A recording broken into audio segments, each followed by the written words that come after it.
Thomas Miller, a 78-year-old Vietnam veteran, walked slowly into Freedom Firearms in Colorado Springs. His weathered hands trembled slightly as he opened the glass door, the familiar scent of gun oil and metal greeting him. After the death of his wife 6 months ago, loneliness had become his constant companion. Today, he'd decided to visit his favorite gun store to browse and perhaps chat with fellow enthusiasts. The store had changed since his last visit. New management had taken over, and the walls were now adorned with tactical gear and modern weaponry that looked alien to Thomas.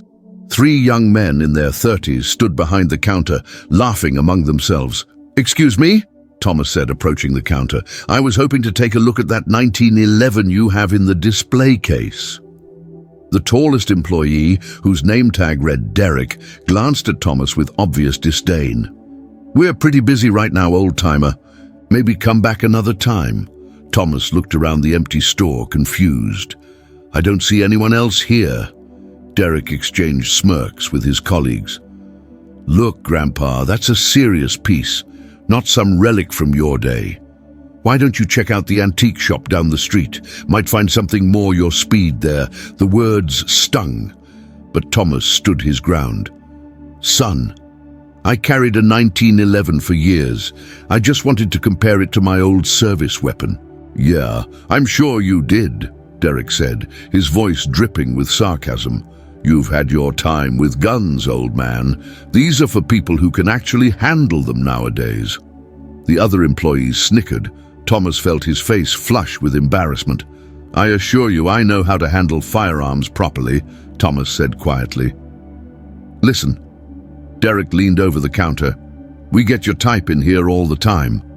Old guys claiming they were some kind of war hero, wanting to relive glory days.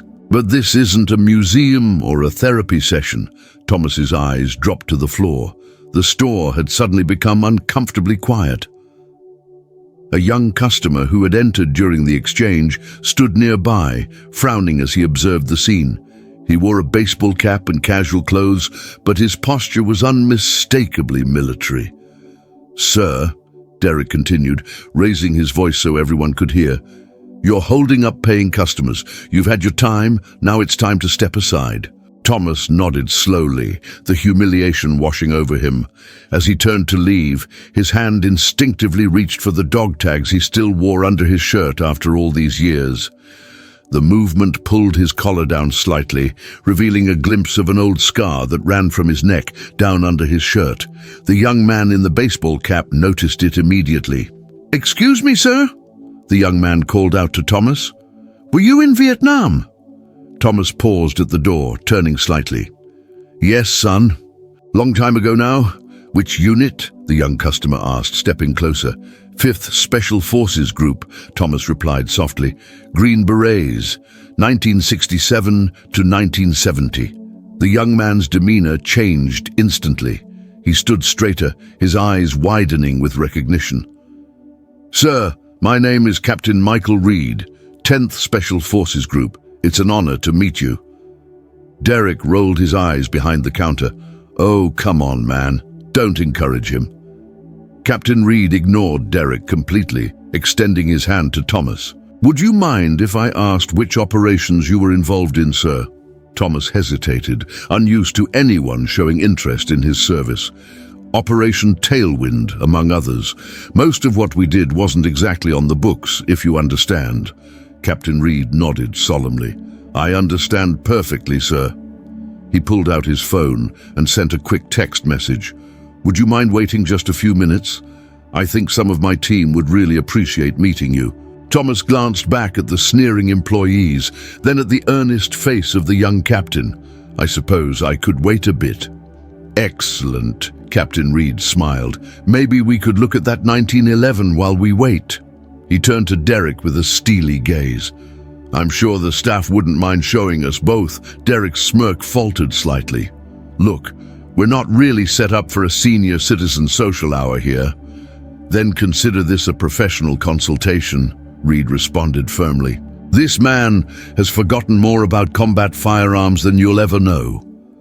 As they examined the pistol, Thomas's hands moved with practiced precision, his tremor mysteriously absent as he field-stripped the weapon with fluid movements that spoke of decades of muscle memory.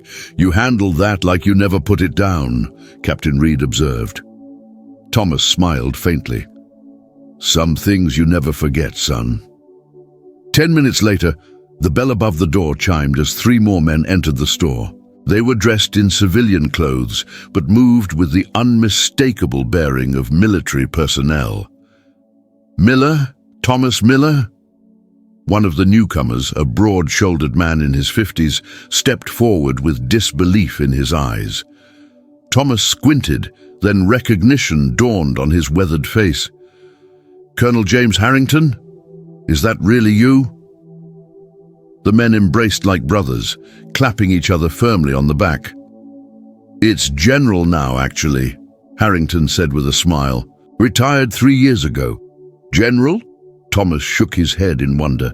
"Last I saw you, you were a wet-behind-the-ears lieutenant I had to pull out of that ambush near Pleiku." Harrington turned to the others. "Gentlemen, this is Command Sergeant Major Thomas Miller, one of the finest soldiers I've ever had the privilege to serve alongside. When I was a young lieutenant in '68, this man saved not just my life, but our entire unit during a mission gone wrong." Derek and the other employees had gone completely silent, their expressions shifting from contempt to uncertainty. "What exactly is happening here?" Derek finally asked, his voice considerably less confident. Captain Reed stepped forward. "When I recognized who Sergeant Major Miller was, I contacted General Harrington. He was already in town for the Special Forces Conference at Fort Carson." Harrington nodded. "I brought a few friends who wanted to meet a living legend." He gestured to the 2 other men. "This is Colonel Matthews and Major Bryant, current commanding officers at the 10th Group." The men shook Thomas's hand with reverence. The atmosphere in the store had transformed completely. "General, with respect, how do you know this man isn't just—" Derek began. "Son," General Harrington cut him off. "I know Thomas Miller because I watched him run through enemy fire to drag 3 wounded men to safety. I know him because he has a silver star, 3 bronze stars, and a Purple Heart. I know him because he spent 18 months as a POW and never broke." Thomas looked down, uncomfortable with the attention. "That was a lifetime ago, James." "Some things deserve to be remembered," Harrington replied firmly. The general turned to Derek. "I'd like to speak with the owner of this establishment." "I am the owner," Derek said, his face flushing. "I bought this place last year." "I see," Harrington's voice became measured. "Then I should inform you that our Special Forces community takes care of our own. There are over 300 Green Berets in town for the conference, all looking for places to patronize. Word travels fast about which businesses respect our veterans and which don't." Derek swallowed hard. "Sir, there's been a misunderstanding." "I don't think there has been," Captain Reed interjected. "We all heard how you spoke to Command Sergeant Major Miller." Thomas raised a hand. "It's all right. No harm done." "No, sir, it's not all right," Colonel Matthews said. "My father served in Vietnam. The way you men were treated when you came home was shameful. We won't stand for it continuing."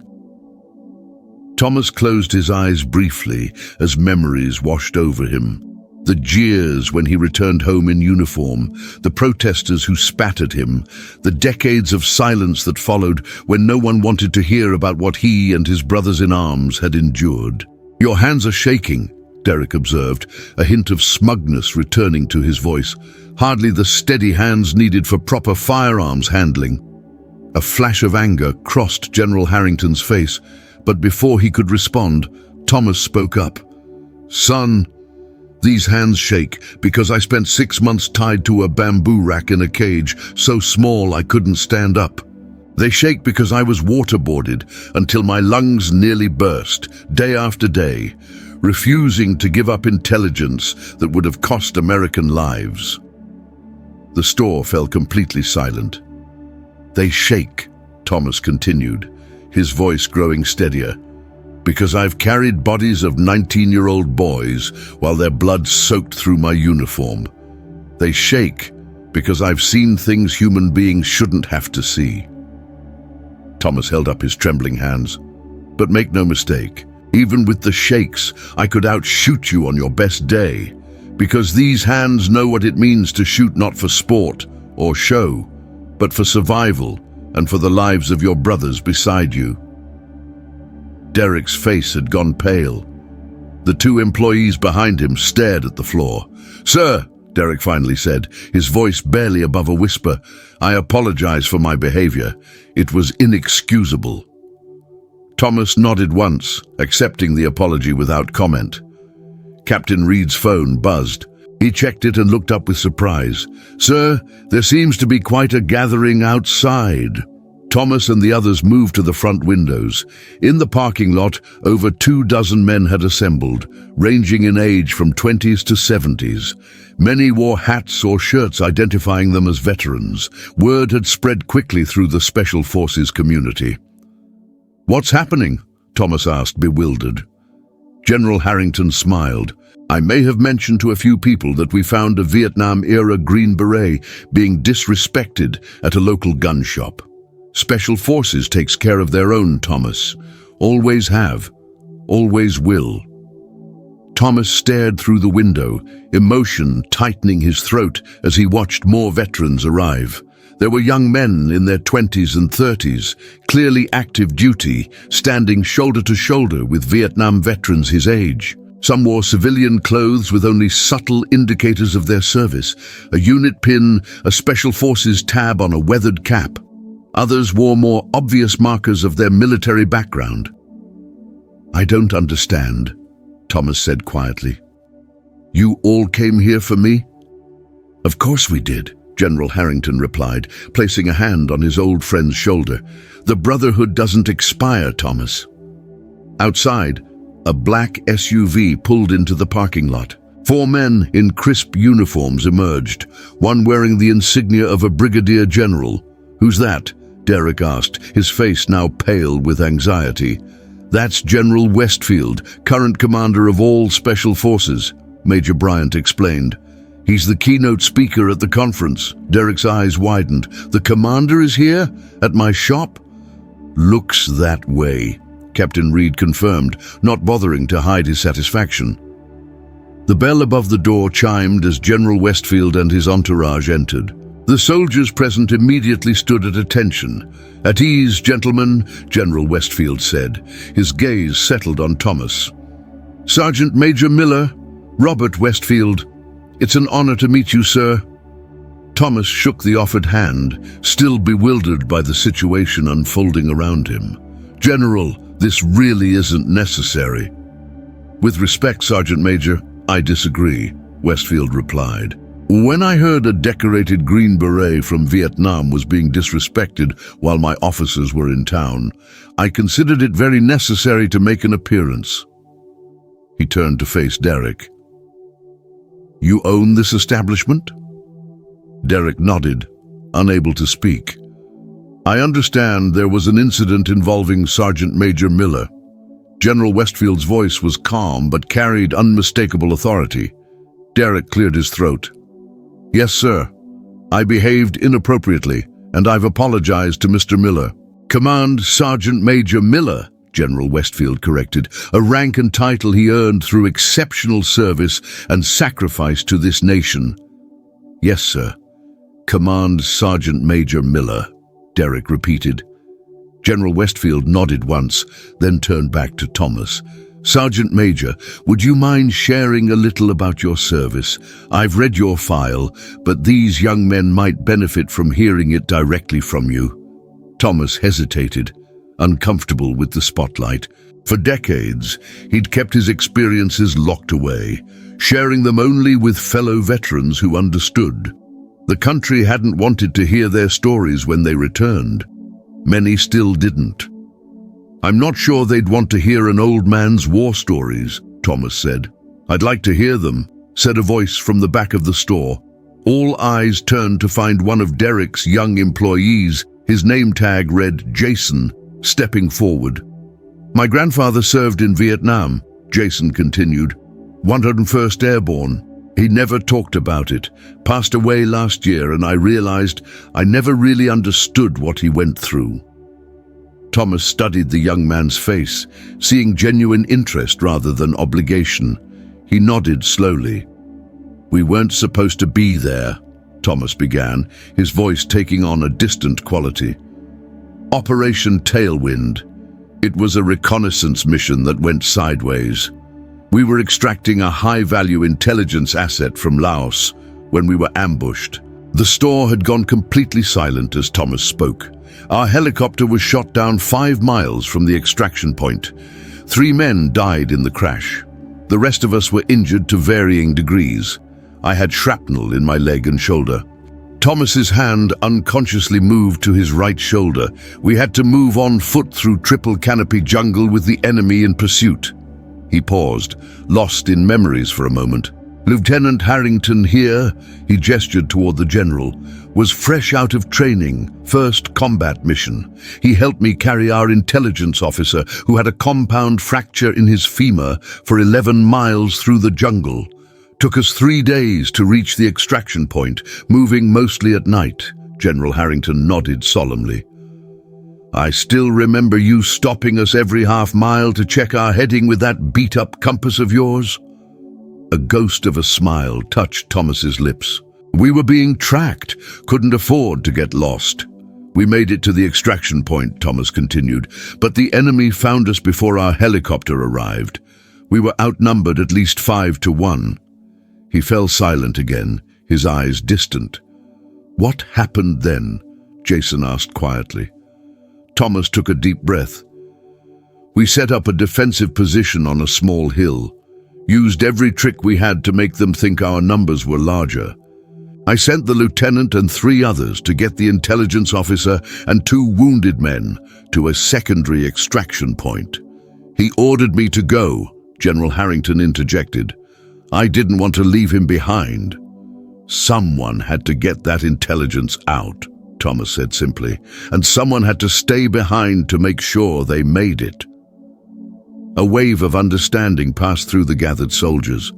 "You stayed behind as a rear guard," Captain Reed said. "Alone?" Thomas nodded. "Someone had to." "He held off an entire company of enemy soldiers," General Harrington said, his voice thick with emotion. "Created enough of a distraction that we made it to the secondary extraction point. The intelligence he helped secure saved countless American lives." "They captured you?" Jason asked. Thomas's expression darkened. "Eventually.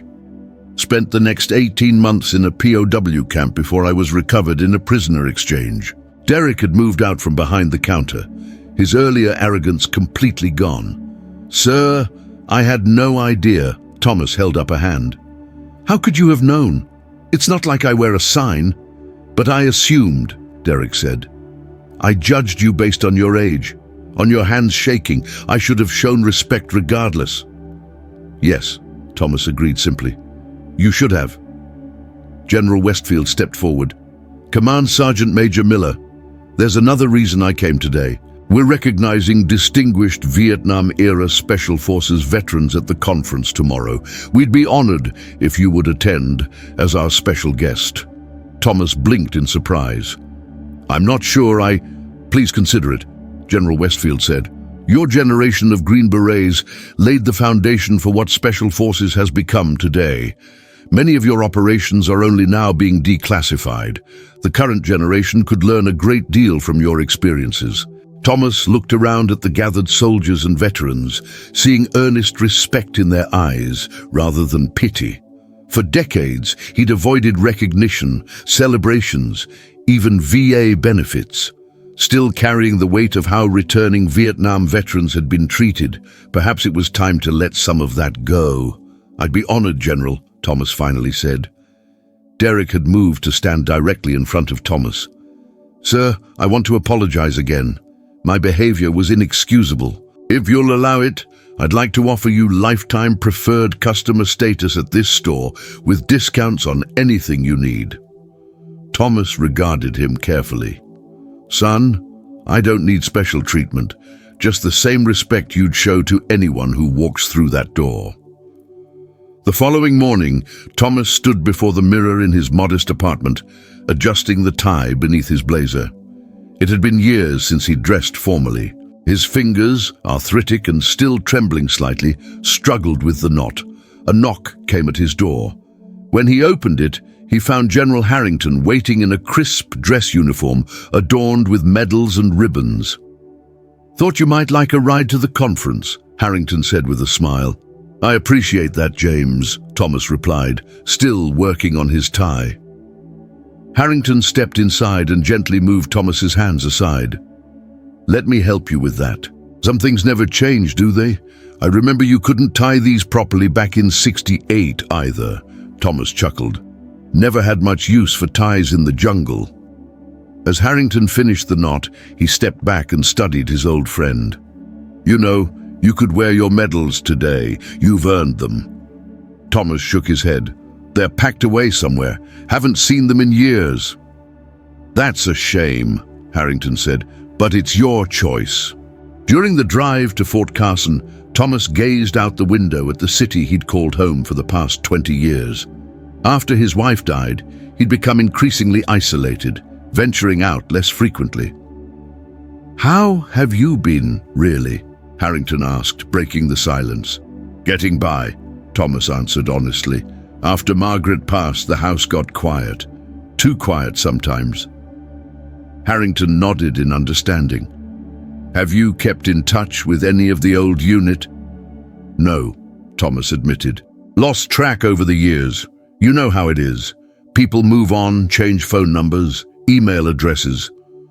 "Too well," Harrington agreed. "That's why events like this are important. Reconnecting the Brotherhood." They arrived at Fort Carson, passing through security with a respectful salute from the guards who recognized General Harrington. The conference center was filled with Special Forces soldiers, past and present. Many nodded respectfully as Thomas walked by. General Westfield met them at the entrance to the main hall. "Command Sergeant Major Miller, glad you could make it. We've reserved a seat for you in the front row." Thomas nodded his thanks, uncomfortable with the special attention, but appreciative of the gesture. The ceremony began with presentations on the modern special forces, their recent operations, and the evolution of tactics and equipment. Thomas listened with interest, noting how much had changed, while fundamental principles remained the same. When General Westfield took the stage for his keynote address, he began by acknowledging the legacy of those who had come before. "Today, we stand on the shoulders of giants," Westfield said. "The Green Berets of Vietnam established the foundation of what we do today. Often operating with minimal support, behind enemy lines, they demonstrated the true meaning of the Special Forces motto, De oppresso liber, to liberate the oppressed." Thomas shifted in his seat as Westfield continued. "Yesterday I had the privilege of meeting one such giant, a man whose actions decades ago exemplify the values we still uphold today. Command Sergeant Major Thomas Miller, would you please stand?" A spotlight found Thomas, and he reluctantly rose to his feet as applause filled the hall. Command Sergeant Major Miller's service record includes actions that until recently remained classified.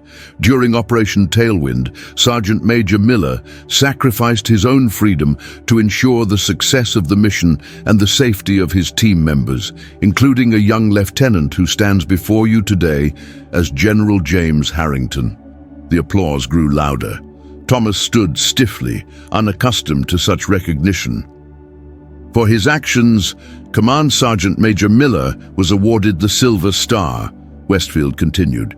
However, due to the classified nature of the operation, this award was never publicly recognized. Today, we correct that oversight. General Westfield gestured, and an aide approached with a wooden display case. Thomas's eyes widened as he realized what was happening. Command Sergeant Major Miller, on behalf of a grateful nation and the United States Army Special Forces, I am honored to present you with this Silver Star, now declassified and officially recognized in public record. Thomas slowly made his way to the stage, his legs feeling suddenly unsteady. As he climbed the steps, the entire audience rose to their feet in a standing ovation. General Westfield opened the display case, revealing the Silver Star Medal nestled against velvet. "For gallantry in action against an armed enemy of the United States," he read from the citation, "Sergeant Major Miller's extraordinary heroism and devotion to duty were in keeping with the highest traditions of military service." As Westfield pinned the medal to Thomas's blazer, photographers captured the moment. Thomas caught sight of familiar faces in the audience, not just General Harrington, but Captain Reed, the young man who had stood up for him at the gun store. Even Derek was there, invited by General Harrington as a lesson in respecting veterans. Thomas stepped to the microphone, unprepared for a speech but feeling compelled to say something. "Thank you," he began simply. "I didn't do anything special, not compared to the men who didn't come home." He paused, gathering his thoughts. "For many years, those of us who served in Vietnam kept our stories to ourselves. The country wasn't ready to hear them.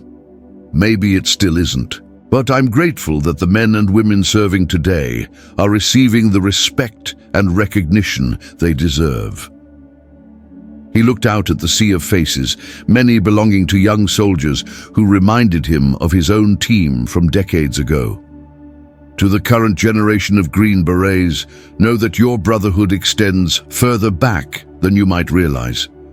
We may be old now, our hands may shake, but we understand what you're going through. We've walked the same path." After the ceremony, dozens of current Special Forces operators approached Thomas, asking questions, sharing stories, seeking wisdom from his experiences. For the first time in years, Thomas felt a sense of purpose, of belonging. As the event wound down, Thomas found himself sitting with General Harrington in a quiet corner of the reception area. "What now?" Harrington asked. Thomas considered the question. "I'm not sure. Go home, I suppose. Back to my quiet apartment." Harrington shook his head. "That's not what I meant. You've reconnected with the community now. You've seen how much the younger generation respects and values your experience. What will you do with that?" Thomas fingered the Silver Star now pinned to his blazer. "I never thought anyone would want to hear from an old soldier like me." "They do," Harrington assured him. "There's a veterans center downtown that works with returning Special Forces operators. They could use someone who understands what these young men have been through." Thomas was quiet for a moment. "Maybe I could stop by, see if they need any help." "They always need help," Harrington said with a smile. "And you've always been good at providing it." As Thomas left the conference that evening, he found Derek waiting by the exit. "Command Sergeant Major Miller," Derek called out, approaching with obvious nervousness. "I just wanted to thank you for allowing me to attend today. It was educational." Thomas nodded. "Learn anything useful?" "Yes, sir," Derek replied earnestly. "I learned that appearances can be deceiving and that respect should be given freely, not earned." "Good lessons," Thomas agreed. "Sir, I've been thinking," Derek continued. "My shop could use someone with your expertise, not as an employee necessarily, but perhaps as a consultant. Many of our customers are veterans, and having someone who understands their needs would be valuable." Thomas considered the offer. A week ago, he would have dismissed it immediately. Now, however, he saw it for what it was. Not just an apology, but an opportunity to remain connected to both his past and his future. "I might be interested," Thomas said. "Let's talk about it next week." As he walked away, Thomas felt the weight of the Silver Star against his chest. For decades, he had carried invisible burdens, memories of combat, of captivity, of returning to a country that didn't want to acknowledge his sacrifice. Today, some of that weight had lifted. His hands would always shake. The memories would never fully fade. But perhaps, after all these years, he had finally found his way home.